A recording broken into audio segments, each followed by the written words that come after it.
Well, thank you, Tony. Thank you for that introduction. I'm very humbled by it, and can I just preface today by saying that I hate talking about myself. I really do.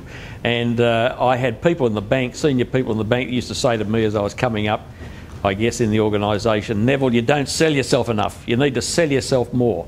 And I've always been a bit backward about trying to sell myself more, and it's been more about saying, well, you know, let your deeds shine forward in front of others and let them see what you do, rather than you having to tell them what you do. If you've got to tell them what you do, then perhaps it's not too good.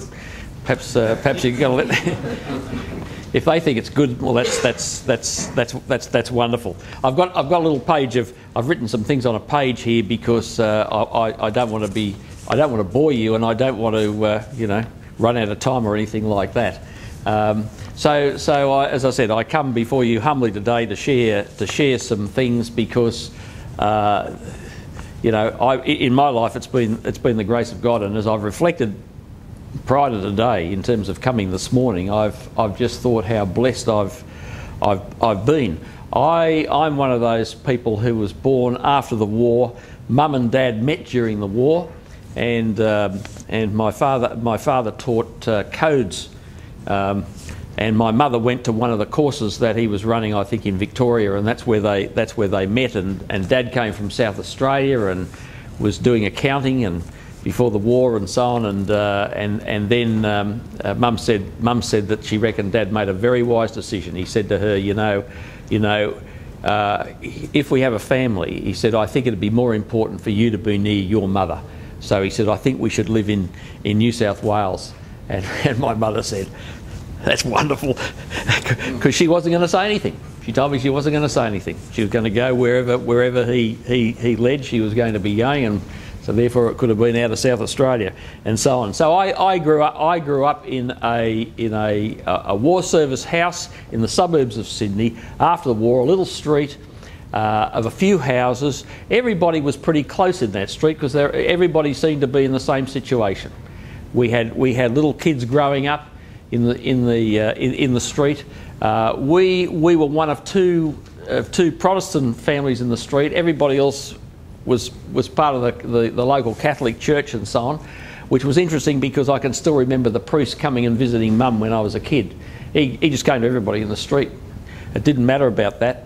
And the interesting thing about that was that when I was 18, I actually helped them out and played the organ in the Catholic church. That's what one of the things that led to. So I grew up in that. When you look back on it, you kind of say, gee, that was actually a wonderful time. Mum and Dad played tennis 3 times a week. Imagine trying to do that today. Mum and Dad played tennis 3 times a week, and I guess that's where I got my love of tennis from, and that's the thing that I was playing comp tennis in my teenage and adult years and so on. And I went not far from home. I went to this kindergarten called Mrs. Locke's Sunshine Kindergarten, and that was a wonderful affirming environment as well. So I didn't go to infant school. I went straight into primary school because when I had two little mates, and the 3 of us went straight into the state primary school, and we already knew all the 3rd class work from this kindergarten we'd gone to. And in that kindergarten was Mrs. Keogh, and Mrs. Keogh spoke to my mum and said, I think Neville might have some musical ability. And as a result of that, I started learning the piano when I was 7, and I did all my exams and up until when I was 18 years of age. So there was a bit of music, and Mum spent the money that she'd saved during the war on a piano, and I'm accused today of having very strong fingers. And I tell you, the reason I've got those strong fingers is that the action on that piano that Mum bought was so stiff that I ended up getting strong fingers. But I've really enjoyed music's been an important part of my life, and I can still remember hearing ABC radio when I was just a little kid, and that's something that's been part of my life. And interestingly enough, I've observed in business over the years people who have had sporting backgrounds in particular, and seen how they apply themselves in business. And I reckon that learning to play the piano and having to perform, in doing that you got a discipline that carried over into other areas. So, you know, I've had some experiences accompanying people. I've in the course of things had to accompany opera singers, for example, who are top-notch people, and you accompany these people, and you kind of feel as though you've got a standard that you've got to lift yourself to, and it's as scary as anything else. And then one of the things that I started doing at 16 was playing the organ, and that got me ultimately to playing pipe organs, and I've played pipe organs for weddings and things all over Sydney and around the place, and all these different sorts of pipe organs, and just magnificent. But I'm always reminded on a pipe organ, you make a mistake, you can't cover it up. Everybody hears it. So it's that sort of been that tension and that discipline around that's actually been very helpful in other areas to hold your nerve in the business life. And so in some respects I grew up in a pretty normal sort of family. I haven't got any great tales of any terrible things that happened to me. One of the wonderful things that I had, though, was my mother's parents, who were wonderful Christian people, and the influence that my grandfather had on me. There was nothing wrong with my father, but the influence my grandfather had on me carries forward to this day. In fact, I often tell people that there are people that are going to have an impact on you who are no longer here. And there are things that I still remember that my grandfather shared with me as a young kid, because my grandfather was an engineer, and not only did he have a bit for anything at his house, you could probably find parts for many things. And I can remember him. My uncle was a Qantas pilot, and I can still see him going off on these trips overseas, because Qantas pilots used to go away for a fair while when they did overseas trips years ago. And I can still remember my grandfather having his car there and jacking it up and just taking the engine out of it as though that's what you did every day, sort of thing, and fixing it up. So my grandfather had parts that he just might need for any number of things. But you know what that did, and this is an important thing I found out, boys want to know they can do things. They can achieve things. Girls want to know that they're pretty enough. And there's things around that. But boys want to know they can do things. My grandfather was a great person in encouraging me and showing me how to do things. When we got married, for example, and we went to our first house, there's my grandfather over there with me showing me how to lay a flagstone path to the house. He knew how to do everything, and he showed me how to do everything. And subsequently, when he died, I got all the tools that he had, being the only grandson, I suppose. But that influence has lived with me. And when in the bank I was in the training area, which was relatively early in my career, I would have only been about 20, 21. The bank was putting out its first branch training guide, and it said on the inside front cover, the best way to develop yourself is to participate in the development of others. And that has stuck with me over the years, because that had actually been demonstrated to me, and so I had learnt so much in practical terms about doing that. And by the way, I worked part-time even after I joined the bank originally. I worked part-time because I'd asked Mum if I could have some pocket money when I was about 15, and she said, go and get a job. That was her answer. So I went and got this part-time job, and that part-time job I think I worked in, I was still working on Saturday mornings at a retail store when I was about probably 23, and I worked in the hardware department, so I managed to get the tools that I used to start renovating the bathroom in my house.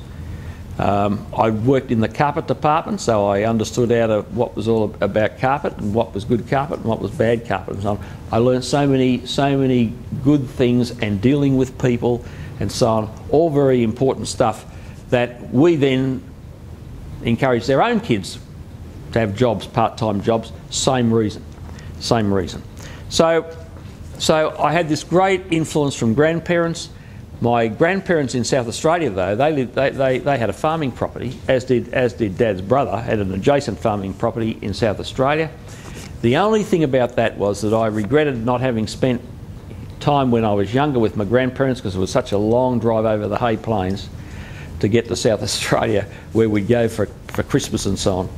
And the other problem about them living on a farm was that how was Santa Claus going to know where I was? Because the farmhouse was a long way up from the road. And so they had to put a sign for me down on the post at the road telling Santa Claus where I was. But I had delightful grandparents over there. I was privileged to grow up in a church environment where, once again, there were loving, encouraging people. And I guess the hallmark of my life is really about saying, I happen to be, and I encourage you all to discover who you really are. And if I leave anything with you this morning, it's about who you are. And we're all different. And the interesting thing is, we've just heard something about trust. Let me tell you, we don't all trust the same in the same set of circumstances, because we're wired differently. Some of us trust naturally and wait for something to go wrong before we stop trusting. Others of us have to have trust developed. We have to develop that trust over a period of time. So we're not all the same. But if I leave any message with you this morning, and any encouragement, it's discover who you are. I am an encourager. That is my profile. I live to my profile. And in fact, people will say to me, you've been so encouraging, and I'll say, have I? But the reason I say have I is because that's who I am, and I just love encouraging people. And so my whole career has been about developing people, and that's probably why people came to me in the bank and said, would you mentor me? I didn't go to them and say, can I mentor you? They'd come and say, can you mentor me? And that was sort of a few years back when there wasn't too much talk about mentoring and so on. So can I just encourage you to do that? Now let me tell you, I couldn't wait to grow up. For some reason, I couldn't wait to grow up, and I'm the kid that actually sold bus tickets from a toy set that I had when I was a kid. I actually sold bus tickets to people at the railway station, and they gave me money. I still can't work out why they did that. But I could not wait to grow up. I could not wait to have a go. And my father actually said to me, study accounting, go to the bank, study accounting, and work out what you want to do. Well, I never worked out what I wanted to do, obviously. But my career, how could you have a career? How could you have anything but a career like this? My career took me into training. This is in a bank now. I'm working in training, so therefore I'm developing training programs. And in fact, I developed audio-visual training for the Commonwealth Bank when there was very little equipment to actually use to show the stuff on. And I taught people how to teach, how to instruct others. So I did that. I got on. I was very fortunate in the bank. I got on their sort of fast track program. So I then moved into the secretariat, and I was assistant to the secretary of the bank. And then I got involved in commercial lending, which was wonderful and exciting. Now there's an issue around the difference between facts and trust when you get into lending. And I actually went to Papua New Guinea at the time of independence, and that was a wonderful opportunity, wonderful experience. Let me tell you, get yourself in, if you haven't done it, get yourself into the opportunity where you can't rely on the existing, everything that you've got that's existing and just tells you how to do things. Get involved in something where you're going to have to take some risks, and you're going to have to work out a new way of doing things. So going to Papua New Guinea was a great experience, because here we were here I was from Sydney, Australia, supposed to be helping to nationalise a bank. So the Commonwealth banks, at time of independence, it wasn't appropriate for the Commonwealth of Australia, as it did in those days, own the Commonwealth Bank, to actually own a bank network in Papua New Guinea, in a foreign country. So it was sold to the Papua New Guinea government, and my role, I was one of the people that had to get nationalisation of the bank underway and so on. And we basically, to do that, had no precedence. And you're operating in a country where integrity wasn't very high, where work habits, you know, you'd have people, you'd get a phone call on Monday morning saying that somebody's turned up at Goroka in the Highlands to work, and they've just moved. They've just decided they're not going to work down here anymore. They're just going to work up there. So there's all sorts of issues that we confronted there.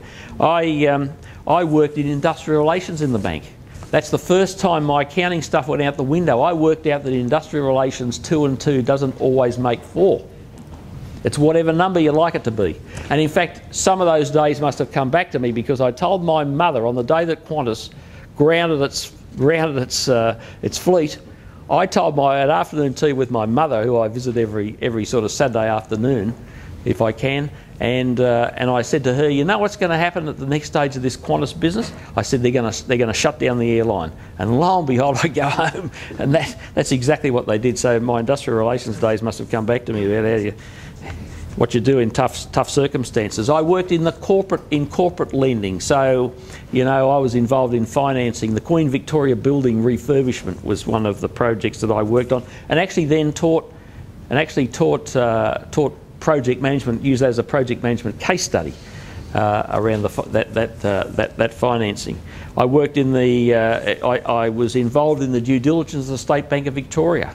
When the Commonwealth Bank took over the State Bank of Victoria, the state government of Victoria was broke, and that was another interesting challenge, and quite a difficult time, but an exciting time. I managed one of the zone offices here in New South Wales for the bank, and that was the time when somebody said to me, "How do you manage your people?" And my response was, and this surprised me because this is the way I responded, I said, "I run it like my family." Now let me again share with you that I believe that we don't have compartments of our lives.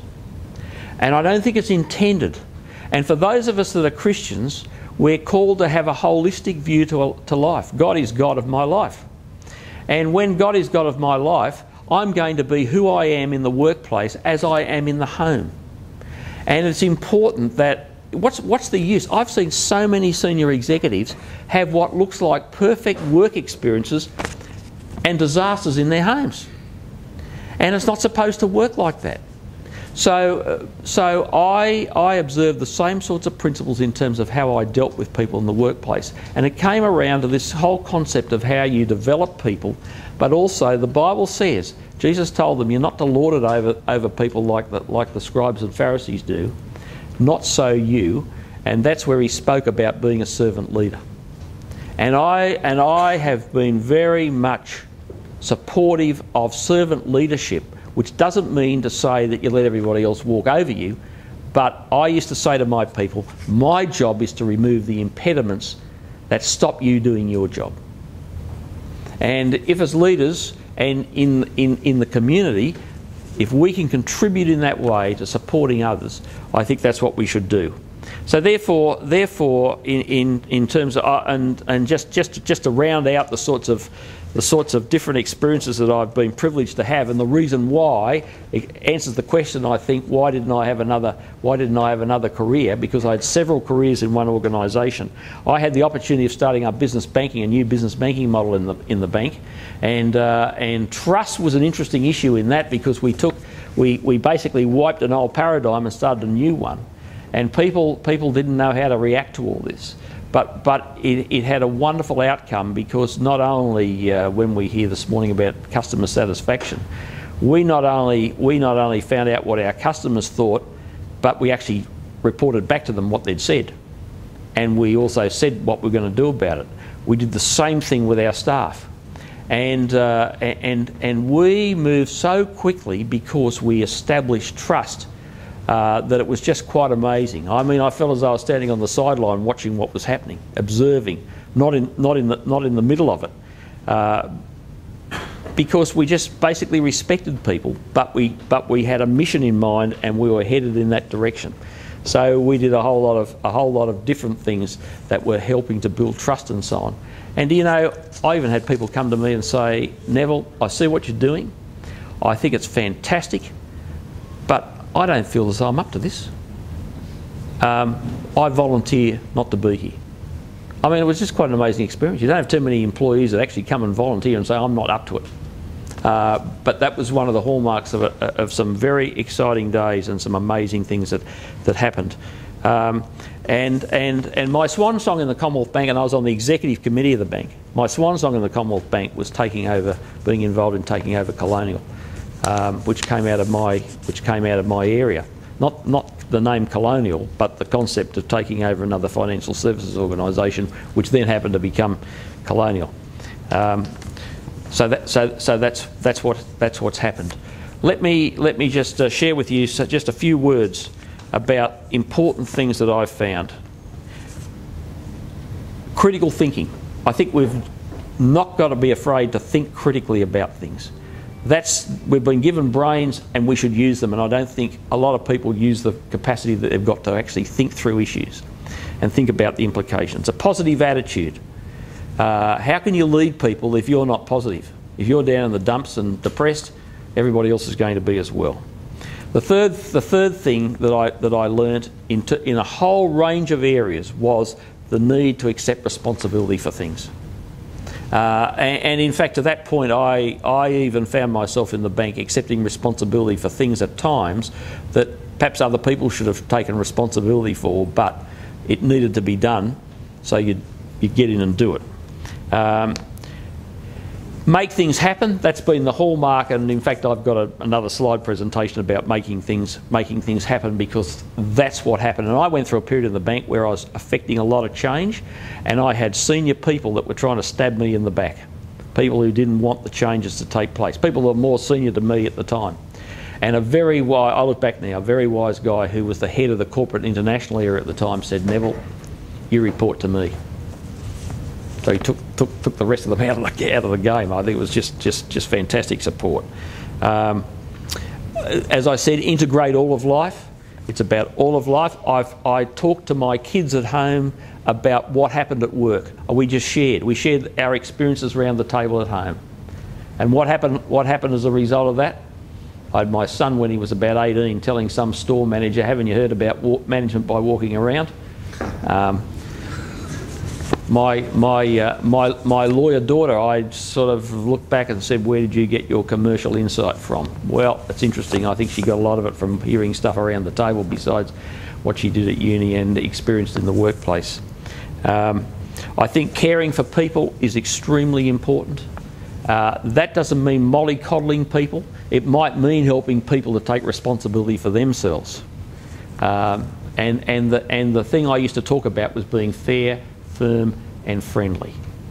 Being fair with people, but firm with people and friendly.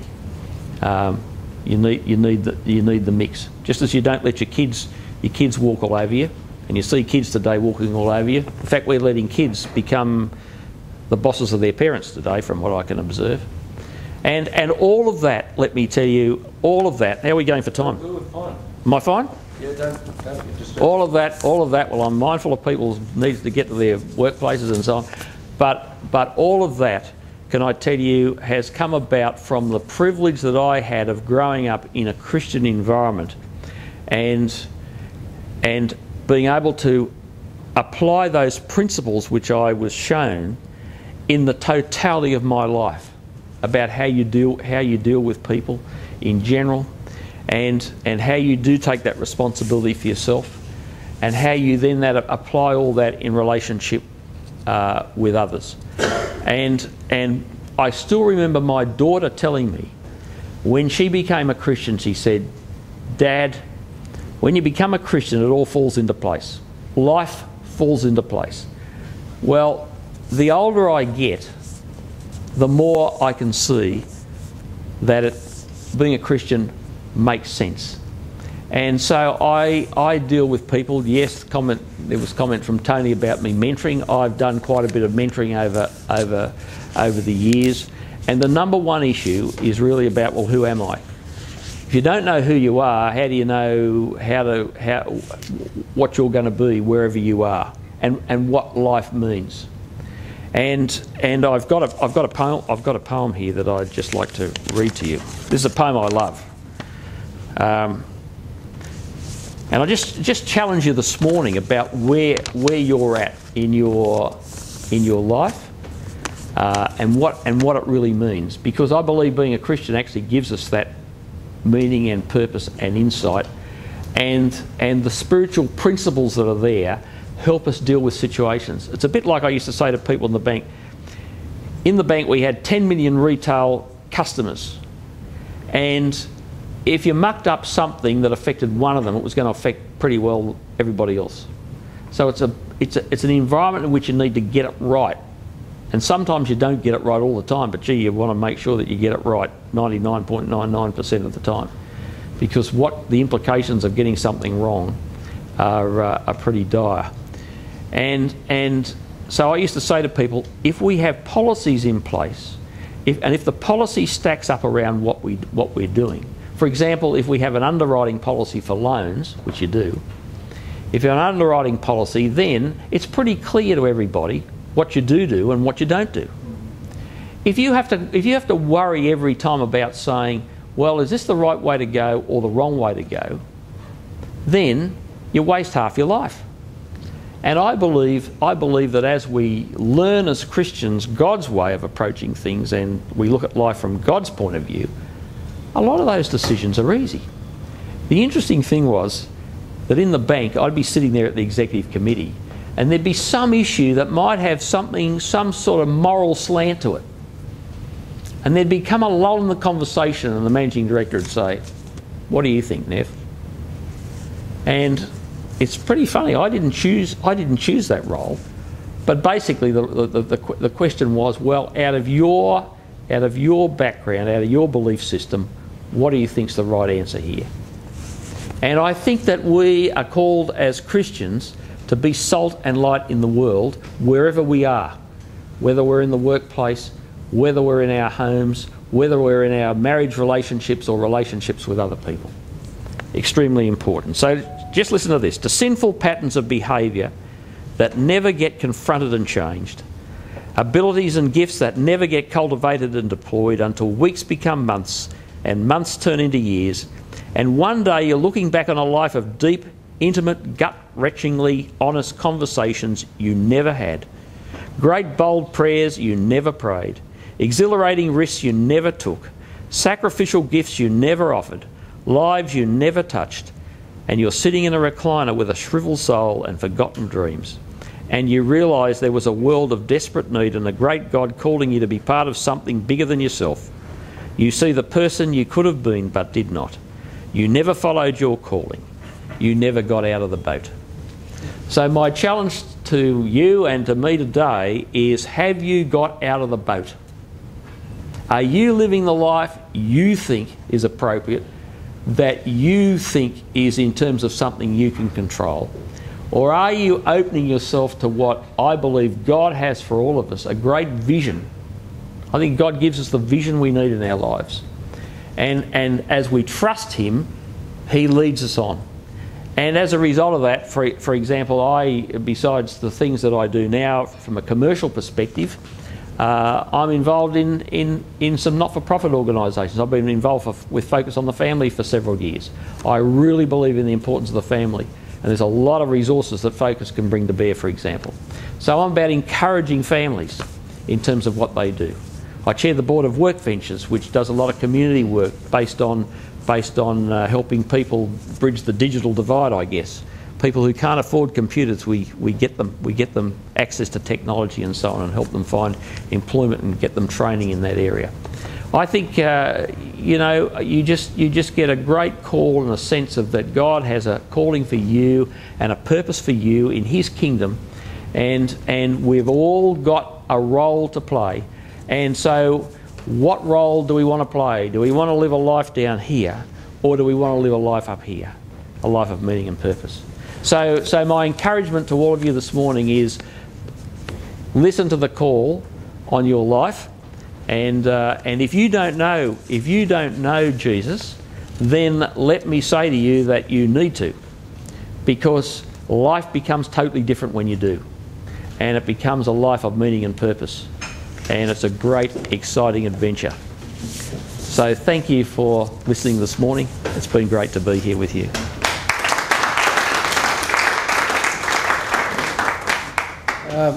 Neville, before I say a few words, I'm sure there's some questions here. Would you mind taking questions for a couple of minutes? No. Folks, do you have any questions of Neville? I have a question, but dating back to probably the early 90s when you talk about trust.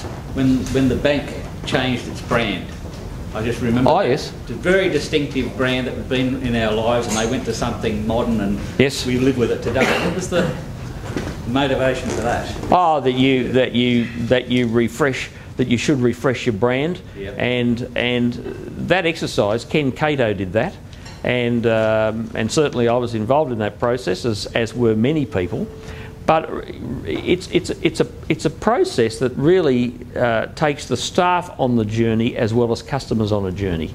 So it's really about understanding who you are. It's about identity, really, and about what do you stand for. Which comes to the fact that people used to say, what does that logo stand for? Now it's actually got the stars of the Southern Cross on it, and people would say, but what's this new logo stand for? And Ken Cato would say, the Commonwealth Bank. That's the identifier of the bank. And if you kind of look at the old logo, the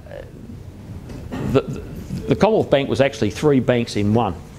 Originally, it was really there were three separate, distinct organisations that made up the Commonwealth Bank: the Savings Bank, the Trading Bank, the Development Bank. And in fact, the Development Bank got wound up. In fact, I was part of that ultimate winding up process because it had lost its relevance, and all banks were involved with the CDB, the Savings Bank and the Trading Bank. The whole thing of the bank had changed, and those organisations had actually gone. So that was all represented as part of the representation of the logo.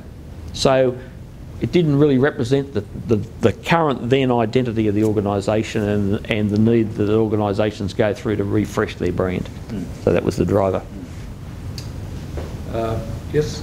Well, thank you very much for your talk this morning. I just thought your comment dating back to when you were the only grandson, and the boys had to do things and the girls looked pretty. Yeah. We rebranded that as well, I think, totally, with the girls achieving lots of things now, and that's probably that period that might have been like that. Well, can I comment on that? I have a 4-year-old granddaughter that comes out with beads around her neck, with wings on her back, and a little tulle skirt, and she dances around in a circle, and nobody's told her to do that. She's got a 2-year-old brother who's laying on the floor with a car or riding what he calls his motorbike outside at 100 miles an hour. What little girls want to know is that they're pretty enough. That they're pretty enough. And I don't know. I think that's them. I don't know that it's a period of time. That's what they need to be. That's what they want, affirmation. That's how they're wired. Can I just sure. counter that for a moment? My daughter did engineering and got a first-class honours in it, and she was working on the Sir John Young Crescent part of the tunnel. Yep. With also. Yep. She was very concerned about achieving things. And I'm sorry. I'm not. I don't think there's a conflict in that. I don't think there's a conflict in that. It's about the difference. And I have a daughter now. I have a daughter who's got little children, who has achieved things. She's a lawyer. She's achieved things too, and she's got this lovely little family. But you know what? My wife needs to be affirmed in her womanness, in being a woman, and I need to be affirmed differently. And I don't think there's any conflict in that at all. And in fact, this little girl I'm talking about, her mother's a chartered accountant. I mean, but You've got to learn how to deal with things. There are differences. Yep. One last question up the back. Yeah, thanks for the talk. Just getting back to your poem. Yep. That was, thanks for sharing that. That was very insightful. What's your advice about moving past inaction or regret? So you talked about encouragement, moving forward, taking action. When people get stuck in inaction or regret, ourselves as professionals. Yeah, I think. Now, interestingly enough, I've got a little presentation on that very topic. Only I don't have my laptop here this morning. But fundamentally, you really need to analyse what's going on, what's really going on, and what's the potential causes of that. Now, the easy thing to say is that you kind of do that if you can do that with somebody else that can help you. Just ask the questions, talk about it, and then work out what you need to do, because oftentimes it's a perceived issue. It's a psychological issue rather than a real issue. And in my experience, I found out that I had times of that, and sometimes I'd go to work of a morning saying, how am I going to cope with today? I just had in my mind all these things that were going to be happening today, and then you kind of say, and there's things that happen outside of that that are going to arise that you don't even know about now, and my way of dealing with it was to keep on saying, but when hasn't the day actually worked out to be better than you thought it was going to be? Now that was just me, but I think you kind of got to think about what's really going on in that situation, and is it a perceived issue or a real issue, and how do you move forward? But if I can get something from you, I've got a couple of slides that might help you in that area, so I could send you. I might just close with a vote of thanks to Neville, and I just want to also thank Vanessa. But Neville, I turned 60 in January. I think I'm starting to look quite old to my grandchildren. But in my 60 years, I have never heard so much good advice packed into such a short time. I just sat there and didn't want this session to finish. You've given us a gift of your time this morning, but it's been, the input has been tremendous, and I want to thank you for that. And I think we all feel greatly privileged to have been sitting here this morning and to be soaking up all those things you've talked about. May God richly bless you. Thank you very much. In the years ahead. Thank you. I thank you once again for your input. We've got a couple of gifts here, which we hope that you'll be able to put to good use. One of them may be just to encourage somebody in their Christian walk. Yep.